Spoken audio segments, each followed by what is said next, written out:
What is going on, everybody? Welcome to or back to Ryder's Record Collection. My name is Carl. I'm coming at you with some record content for the first time in a while.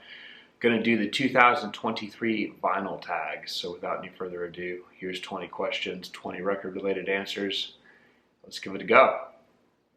So question number one is the best find of 2022, and this has to be these original OG Blue Note, Art Blakey and the Jazz Messengers. Picked this up at a local record store and just flawless. A little beat up, but these old original Blue Notes play flawlessly even in semi-rough condition, but just great record. Super happy to have it, but best find of 2022, OG Art Blakey and the Jazz Messengers. Fantastic album. So next up is an artist that you recently discovered. So don't have either of these two that I'm going to mention on vinyl, but the first one is Squid. This album, Bright Green Field, I believe this was released maybe in 2019, possibly 2020. Weird kind of math rock out of the UK.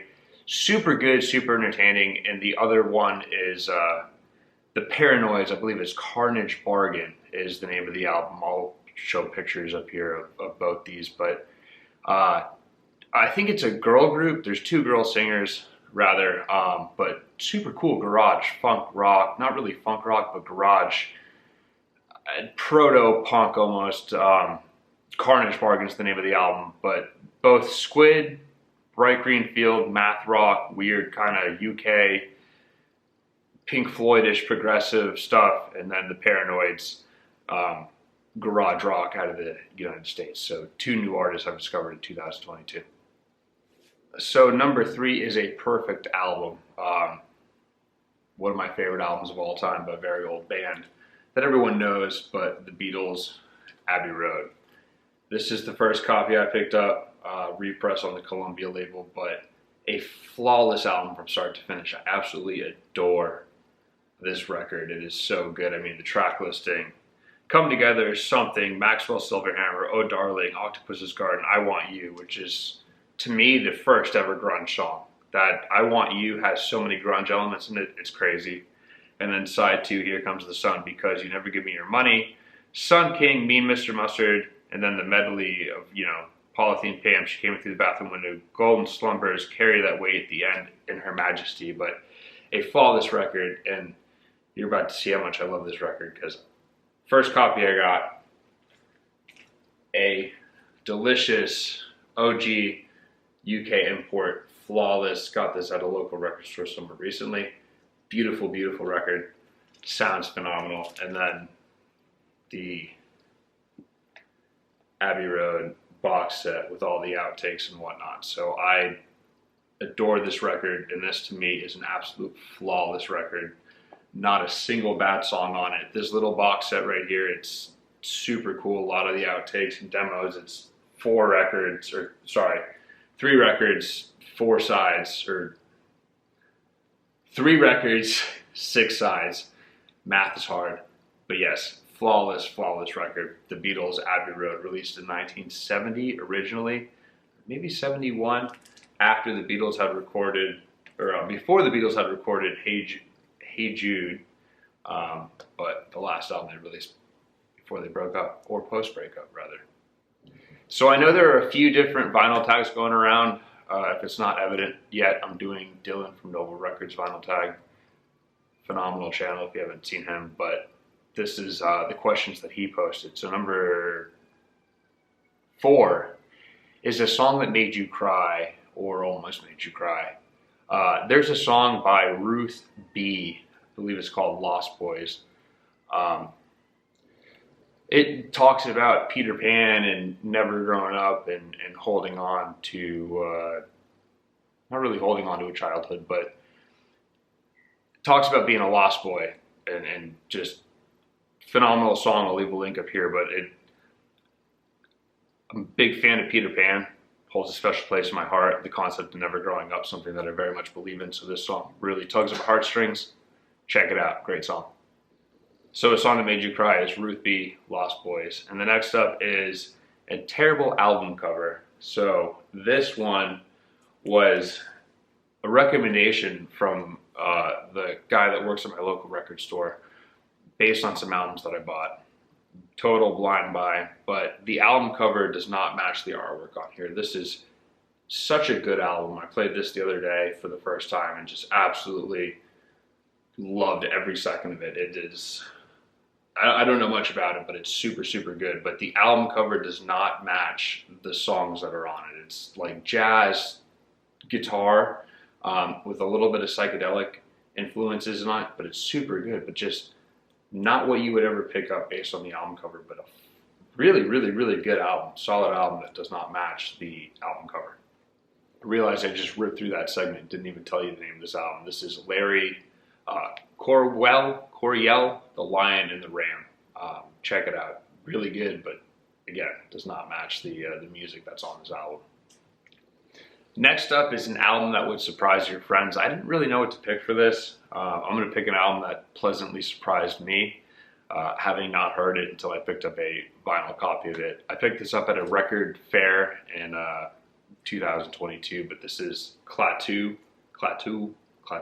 whatever you want to call it. I think their only album, if I'm not mistaken, but sounds very much like a Beatles record. Pleasantly surprised by this, and I think this would pleasantly surprise a lot of people who haven't heard it. So I guess an album that would surprise your friends is this album, and I believe this might be a repress, released in, I think originally released in the early 70s, maybe mid 70s, but after the Beatles broke up, there was a whole conspiracy about this band being the Beatles reincarnated, but they are in fact a Canadian band. But surprise your friends, Klaatu, self-titled Klaatu. So the next one is a guilty pleasure. This is an album that or an artist rather, that I had poo-pooed for quite a bit and did not give this woman the best fair opinion of it. But an album that is a guilty pleasure is Billie Eilish, Happier Than Ever. My wife wanted a copy of this, so I got the Target blue copy. Last year had some pressing defects, so I picked up the record store day release of this on this tinfoil beautiful jacket. But I played this, and even though the original copy that I got had some flaws, especially on, I don't know the name of the song, but it starts out maybe side C, super quiet, very deep song. It had this terrible pop. I was like, I need to get a new pressing of this because I love this album. Did not realize I would like it, but a guilty pleasure is this Billie Eilish, Happier Than Ever. Flawless. I did not give her a fair shake in the beginning, but this album is just spot on. All right. Next is an album that took you the longest to find, and this is the album that took me the longest to find. You're probably wondering what this is. I wanted to find an original copy of this album for a long time. I've got this weird sticking point where if it's a weird record, I really want the original, but this is not the original, or sorry, not the original, but I want to find one in the wild. This is an album that you can get repressed very easily a lot of the time, but I wanted to find one of these in the wild. But this is Miles Davis, Kind of Blue. Not sure if that's going to focus there or not, but the album that took me the longest to find. I hunted this down, refused to buy a repress of this, had multiple opportunities to buy a repress in a record store, but just didn't want to. So this is the album that took me a long time to find. Miles Davis, Kind of Blue. Not the original sleeve. I found this in a music store, not a record store, a music repair shop, instrument repair shop, moldy, grungy, couldn't salvage the cover, but the vinyl is near mint. This is a 70s repress, I want to say, but album took me long to find. Miles Davis, Kind of Blue. Okay, number 9 is your number 1 most wanted. This sort of segues into that previous one. I'm a big fan of like finding stuff in the wild, going to a record store, going to Goodwill and finding crazy, crazy cool records, because in the day and age that we're in with Discogs and whatnot, you can buy whatever you want all the time. So I don't really have a ranking of what I want in terms of the number 1, but I will say the number 1 thing that I probably want to find in the wild for a while was that Miles Davis, Kind of Blue, even though it doesn't have the original cover, but I guess maybe a mono OG Doors self-titled. I found an original OG LA Woman this year, so I was pretty happy with that. But The Doors are my favorite band, so I guess that would be my number one. Number one most wanted album, but I don't really keep a rank, so yeah. Okay, so question number 10 is your favorite new release of 2022. This was hard. This was honestly hard. I'm going to show an album later that was released this year, but we had 3 albums that I got on vinyl that were released this year. This is, one is the Arctic Monkeys' The Car. Another one is the Alaz. This is on a beautiful, beautiful green and orange swirl. I'll show cut a little picture in right here, but beautiful record. If you haven't heard this, check this out. And then there was Oliver Tree, which you'll see later, his album Cowboys Don't Cry. But my favorite album of 2022, I do not have this on vinyl yet. It's pre-ordered. It's going to be delivered hopefully soon, but it's Brooks Nielsen, One Match Left. He is the lead singer from the Growlers, was the lead singer of the Growlers. The Growlers unfortunately disbanded. If you watch any of my other videos, one of my favorite bands of all time. Love the Growlers. But he released his first debut album as a solo act, and phenomenal, great album. But yeah, so he released his first album as a solo artist. Really good. I'll leave a link to it right here. Going to see him in April up in Orlando. Super excited, but don't have the vinyl copy yet. Here's a photo of the cover of it. Brooks Nielsen, one Match Left, best album of 2022. Next up is an album with animal on the cover, and this is Walter Wonderly Rainforest.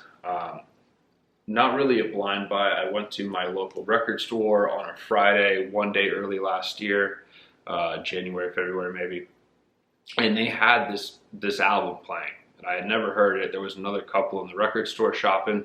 Toucan on the front. That's the animal. Another couple in this record store shopping, and they're playing, and the gentleman goes to check out with his girlfriend, whoever she was, and they turn this music off, and I'm like, what was that? That was phenomenal. They're like, oh, they just bought this album. I'm like, well, if you ever get another copy, do you have another copy? I want it. So a couple weeks later, they came in and they found this, but just like easy listening jazz. I believe he's a keyboardist. Bossa Nova. I'm a big fan of Bossa Nova, if you don't know that yet, but yeah, I believe, number one organist. So just super fun stuff. Really good album. Summer Samba starts it off, which is probably the song that you probably heard on easy listening channels before this, but Animal with an Album on the cover, Walter Wonderly, Rainforest. So this next prompt made me laugh. I don't know if I've mentioned it enough on my channel, but I get a lot of my musical taste from my dad. Very influential figure in my life, obviously he's my dad, but big fan of music. He's got a killer CD collection. Make a video at some point of going through some of that. But an album that has a funny story is Sublime, Robin the Hood. And the reason for that is when I was younger, I don't know how old I was. It was young enough to have this memory ingrained, but Borders bookstore was down the street, you know, bookstore, CDs, whatnot. And it's probably 2000. I'm born in 94, so probably 2000, I don't know, early 2000s. I can remember this. We go to Borders, he buys this CD. And he's like, oh yeah, Carl, you know, I've heard Sublime on the radio. I think they're pretty good. We'll give them a shot. I'm like, all right. And this album starts out with, I don't know if it's Rally Soliloquy or what, but we get a couple songs into this album, and Rally Soliloquy Part 1 is the third song, but we get a couple songs into this album, and this Rally Soliloquy is like a schizophrenic guy, and he's popping off, for lack of better words, and there's a lot of profanity. And I remember sitting on A1A at a stoplight, distinctly remember the moment, that is just probably a minute or 2 minutes into this lunatic ranting, for lack of better words, on this album, that my dad's like, presses the off button. He goes, we're not going to tell your mom about this. And then just puts on a different CD. So an album with a funny story that in a band that I've come to really love, like really because of my dad, love this band, but sublime, Robin the Hood and the song Rowdy Soliloquy. It's a ride. All right, next up is an album from a faraway land. I could have gone with this UK import of the Beatles' Abbey Road, but I decided to go with a country that's a little bit closer to us, and that is Jamaica, with Byron, Lee, and the Dragonaries, 1982. Some really good reggae. This is a Jamaican import. Let me see if I can get it to zoom in right there. Jamaican import, picked up at a local record store, but an album from faraway land, Byron Lee and the Dragonaries, 1982. So the next one up, Dylan picked some great questions for this. The next one up, number 14, your latest Rabbithole. This has been a very fun thing for me, and it started with this album, which is the Red Hot Chili Peppers' What Hits. This is a compilation of all of their stuff on EMI back in their punk funk days when they were just getting recognition. This is one song is all Blood Sugar Sex Magik, but this is all pre Blood Sugar Sex Magik. So this has sparked a rabbit hole in the sense that I don't care necessarily for post 1999 Red Hot Chili Peppers. That's kind of where I got my footing with them, but I've never listened to with the exception of Blood Sugar Sex Magik, never spent a lot of time with pre-1999 Red Hot Chili Peppers. So my latest rabbit hole is Red Hot Chili Peppers pre-1999. I mean, I just listened to Hot 1 Minute the other day and was washing my boat, and then Walkabout came on, and that is a funky song. I'll leave a link to that song up here, but like really kind of sparked this rabbit hole into, Californication came out in 99. I have that. I have Blood Sugar Sex Magik, which is phenomenal, and this What Hits, but I'm going to start diving into that early with the original guitarist, Red Hot Chili Peppers, because that stuff is so good. So good. All right, next is an album where the artwork doesn't match the music. I struggled with this one a little bit, not going to lie, but I ultimately settled on The Cars, and I believe this is their self-titled debut. This, to me, I would think this was like some glam girl pop or something like that based on the album cover. Maybe that could be the singer. I don't know. But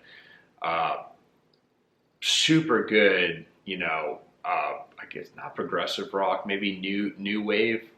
Same era as the Talking Heads, but really deep, like good rock and roll music. Let me fix that glare. There we go. Really good rock and roll music, but an album that does not match the cover is this album, in my opinion. Just doesn't work with the type of music that's on the record. So this next one is number 16, your best bargain find. So it's the new year, it's the beginning of 2023. The wife and I have been cleaning a lot of stuff out of our apartment, and multiple people are across the country and probably across the world getting rid of stuff, for lack of better words. So I was doing a Goodwill trip, and very seldom do I find good things at Goodwill, but I was doing a Goodwill trip, and every time I go there, out of principle, I check the records. So I hit a homer with 3 Blue Notes the other day, a couple weeks ago. So best bargain finds would be this Freddie Roach Down to Earth, which I paid $1 for. This Jimmy Smith Midnight Special, which I also paid $1 for. And last but not least, another Jimmy Smith, A New Sound, A New Star. So best bargain finds are these 3, bear with me. Best bargain finds are these 3 Blue Notes that they're, again, with original or older Blue Notes. I believe this is the only one from the 70s. Rest of these are from earlier. But they can be a little beat up and still play flawlessly. These guys have been, run through my record cleaning regimen, cleaned up the sleeves, cleaned up it all, but they sound really good. So the best bargain finds are, again, the Jimmy Smith, A New Sound, A New Star, Goodwill find. Jimmy Smith, Midnight Special, another Goodwill find, and last but certainly not least, all on the same day, Freddie Roach, Down to Earth. So, best bargain finds. All right, question 17 is an album that takes you back to a specific time. This sort of feeds into my previous Ruth B. Lost Boys. I've got a lot of very good memories. I was blessed to have a phenomenal childhood and high school experience and college experience and whatnot. But in high school, I went to a boarding school, and 16 to 18 years old, just kind of getting my feet wet, figuring out the way of the world, and I was living on my own with a bunch of my friends, sort of like a bunch of Lost Boys. Why the song is nostalgic. But an album that takes me back to a certain place is Pink Floyd, The Dark Side of the Moon, because the first time that I heard this album, and I guess truly really experienced this album, was riding a skateboard in St. Petersburg, Florida. And I think it was Time faded and into On the Run. And on a skateboard, on a beach, nice Sector 9 longboard with my headphones in, ocean on my right, sun setting. It just really kind of came to a head right there and helped further delve my love of music. But an album that takes me back to a specific time is Pink Floyd, Dark Side of the Moon. It takes me back to 2010 to 2012 in St. Petersburg, Florida, with all of these phenomenal people that I went to school with and the phenomenal experience that I had there. So Pink Floyd, Dark Side of the Moon from 1971, maybe 73, I'm not sure, brings me back to 2010. So question 18 is a wild card. I had to watch Dylan's video twice, or at least this little segment of the video twice, to figure out what he meant. Basically, he decided that it's an album that you can just choose whatever you want. So I'm going with a particular artist because I mentioned him earlier. He had a really good album that was released this year. The album that he had released this year is Cowboys Don't Cry, which is obviously Oliver Tree. So I'm going to show my Oliver Tree collection real quick, starting with the most recent Cowboys Don't Cry, which is a 2022 release. I believe this might have been 2020. Yes, it was 2020. 2020 was Oliver Tree Ugly is Beautiful, another great album. And then prior to that, he released the Alien Boy EP, which is just a 7-song EP. I think this came out in 2019, but phenomenal artist, but a wild card. I love him, and it's very interesting to me to see like how many people are covering him or how many remixes he has, as well as going out and being like, wow, that's an Oliver Tree song. That's an Oliver Tree song, and seeing all the different people that listen to it. Because he's in the same vein as Post Malone, except he's more rock. He's kind of doing a good job of mixing up the rock, grunge aspect of music along with a little bit of hip hop influence. So super good, wild card, Oliver Tree. Any album you want to pick by him is really, really good. Okay, so question 19 is an album and an artist that you can't seem to get into. This is another tough one. Going back to my previous point, like post 2000 Red Hot Chili Peppers, Stadium Arcadium, there's some good songs on there. I can't get into it. But if I had to pick an old artist, maybe Herbie Hancock, Dizzy Gillespie, I don't know. That might change going forward.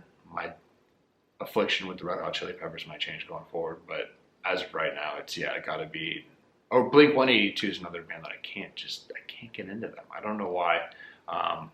Like Green Day, Simple Plan, can't get into them. Like Green Day. So I guess that wasn't that much of a hard question, but a band you can't get into, there's a couple of them. And last, but certainly not least, is question number 20, and that is a final aspiration for 2023. So for this, I want to be more selective. I'm gonna make a video coming up here soon where I'm gonna do a record roulette, I guess, if you will, where I'm kind of purging some of my collection right now, in the sense that I want it to be all killer, no filler. So going forward in a vinyl aspiration for 2023 is to be more selective when I'm shopping. Like I don't want to buy something because it's there. I want to buy something because it's a phenomenal album and just have it. And if it's an artist that I don't necessarily know, buy it because it's been recommended to me, not just buy Steppenwolf's greatest hits because it's there and it's $5. So to be more selective going forward, to keep the collection so that it's all killer, no filler. So vinyl aspiration 2023, that is it. Well, that is 20 questions and 20 record-related answers. That is the 2023 vinyl tag, Dylan Noble Records. Thanks for putting this on, selecting these questions. Again, big fan of his channel, but finally, I'm coming out with some record-related content. So if you like this, please like, subscribe, tell a friend. I'm going to have a little bit of a mixed bag going forward. I want to do some more of these Life in Florida. I want to talk about a book here coming up soon. So yeah, please like, subscribe, tell a friend if you're into that sort of thing. Record-related content coming out soon. But until the next time, have some fun, spin some wax. My name is Carl. This is Ryder's Record Collection. I hope you enjoyed. Cheers.